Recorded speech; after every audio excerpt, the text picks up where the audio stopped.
औज़ुबिल्लाहिमिनश्शैतानिर्रजीम बिस्मिल्लाहिर्रहमानिर्रहीम। दोस्तों अल्हम्दुलिल्लाह, शुक्र अल्हम्दुलिल्लाह, शफ़ी भाई, अली मलक, जानी शहजाद राई और तमाम ये दोस्त आपके हमारे पीछे खड़े हैं, ये देख रहे हैं।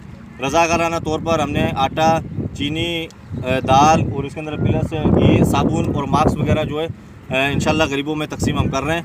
और जो आपको पता कोरोना वायरस के हवाले से जो ये वबा फैली है, इससे काफ़ी घराने ऐसे जो है मुतासिर हुए हैं और इंशाल्लाह ये रज़ाकाराना तौर पर हम कर रहे हैं।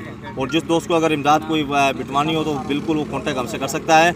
और एक बार इसके अंदर ऐड करूँ, बराए मेहरबानी, कुछ दोस्तों ने कल हमें पैसे भी देना चाहे पर हमने उनसे माजरत की।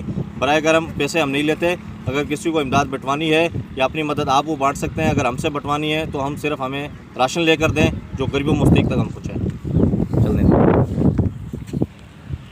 ये बताता है दोस्तों, ये अल्हम्दुलिल्लाह और इंशाल्लाह कल और परसों से इंशाल्लाह और इमदाद जो है गरीबों मुस्तहिक तक इंशाल्लाह पहुँचा देंगे। रश ना करो, अब्बा रश ना करो।